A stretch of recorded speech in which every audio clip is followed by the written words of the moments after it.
L'actualité de ce mardi, c'est aussi Vladimir Poutine en Chine. Le président russe est à Pékin quelques jours à peine après le président Trump.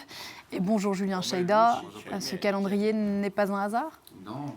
Alors, selon la rhétorique du Kremlin, il s'agit de célébrer le 25e anniversaire d'un traité de paix, d'un traité plutôt d'amitié qu'avait signé Vladimir Poutine déjà à l'époque, en 2001, avec son homologue chinois. Officieusement, du côté de Pékin, on parle plutôt d'une volonté de ne pas froisser son allié, pas allié historique, mais un allié avec qui Xi Jinping s'est rapproché ces dernières années, notamment depuis le début de la guerre en Ukraine.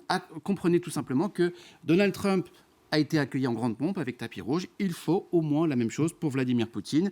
Vladimir Poutine réclame lui aussi, vous l'aurez compris, sa part du gâteau. Pourquoi ? Eh bien parce que la Chine est le principal partenaire commercial de la Russie aujourd'hui. Encore une fois, ça s'est considérablement renforcé depuis la guerre en Ukraine, depuis l'application des sanctions commerciales contre la Russie, application donc qui grève énormément, on le sait, l'économie russe. Un seul chiffre que je vous donne ici ce matin, à elle seule, Pékin concentre 30% des revenus russes à l'exportation.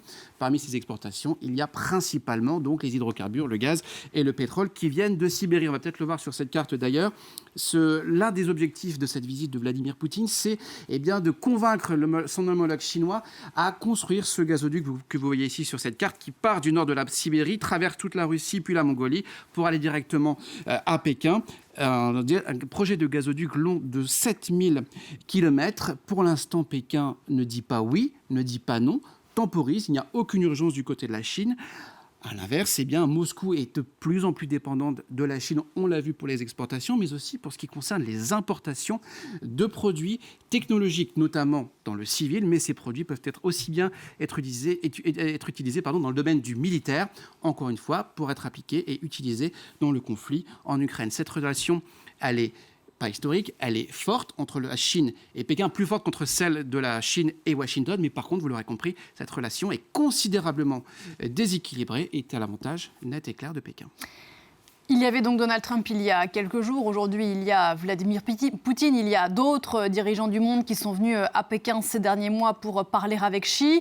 Est-ce que ça veut dire que la Chine est devenue la plateforme incontournable de la diplomatie mondiale ? Alors, il faut bien comprendre une chose, Pauline. Aujourd'hui, parler successivement aux dirigeants américains et aux dirigeants russes, il n'y a pas beaucoup de pays qui peuvent le faire. On peut même quasiment dire qu'il n'y a que la Chine aujourd'hui, à l'heure actuelle, dans le contexte géopolitique qu'on connaît, qui puisse le faire. La Chine a toujours été très prudente dans sa diplomatie. Elle appelle régulièrement à la retenue concernant les conflits en cours et appelle toujours à la résolution par voie diplomatique. La Chine se veut presque en faiseur de paix, est un gage aujourd'hui de stabilité à l'échelle mondiale. Vous l'avez rappelé, en 6 mois, Pékin a accueilli les leaders des principales grandes puissances internationales. Dans la foulée, l'Allemagne, la France, la Grande-Bretagne, les États-Unis et donc la Russie à partir de ce soir. Xi Jinping a aussi, je le rappelle, accueilli le ministre iranien des Affaires étrangères ces dernières semaines, en plein conflit avec les États-Unis. Je le disais, Pékin a l'avantage de n'être impliqué dans aucun pays, donc d'être un facteur aujourd'hui de stabilité. Et l'autre avantage, vous l'aurez compris, c'est de pouvoir parler à tout le monde à travers le globe. Avant, la diplomatie mondiale se faisait surtout et à Washington et à New York avec l'ONU. Le rêve absolu de Xi Jinping, c'est que ce curseur diplomatique se déplace tout simplement vers Pékin. Merci beaucoup, Julien.